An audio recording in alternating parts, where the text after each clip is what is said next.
Let's look at the next property of proportion, that is subtract and do. Okay, let me take a continued proportion. So the first ratio is A is to B, the second ratio is C is to D, the third ratio is E is to F. It keeps going, and I do not know how many ratios are there, but there are more than 2 ratios, so it's called as continued proportion. Okay, so in this proportion, what I am going to do is I am going to take all the first terms, and I am going to subtract all the first terms from the first term of the first ratio. That is, I am going to subtract C, E from A. That is, subtracting all the first terms from the first term of the first ratio. Then I get A minus C minus E minus, it keeps going. The same thing I'm going to do for the second term. That is, I'm going to subtract all the second terms from the second term of the first ratio. That is, I'm going to subtract D, F, everything from the second term of the first ratio, that is B.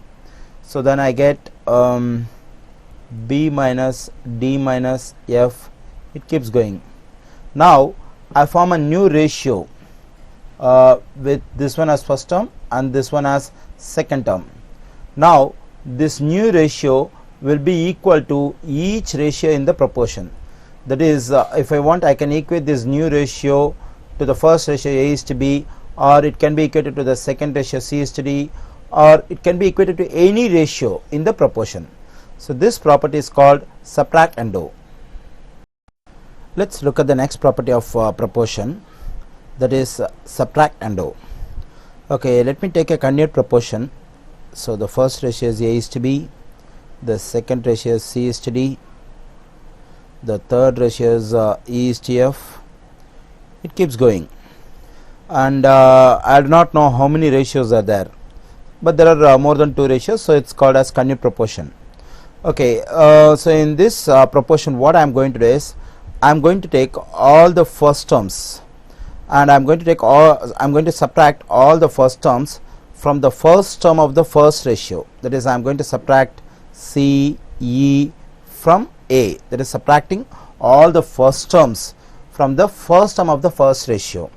Then I get A minus C minus E minus, it keeps going.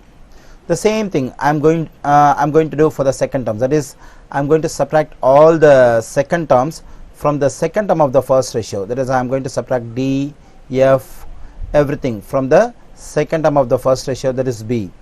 So then I get B minus D minus F. It keeps going.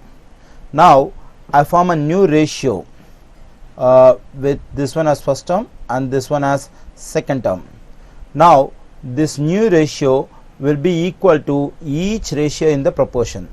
That is, if I want, I can equate this new ratio to the first ratio A is to B, or it can be equated to the second ratio C is to D, or it can be equated to any ratio in the proportion.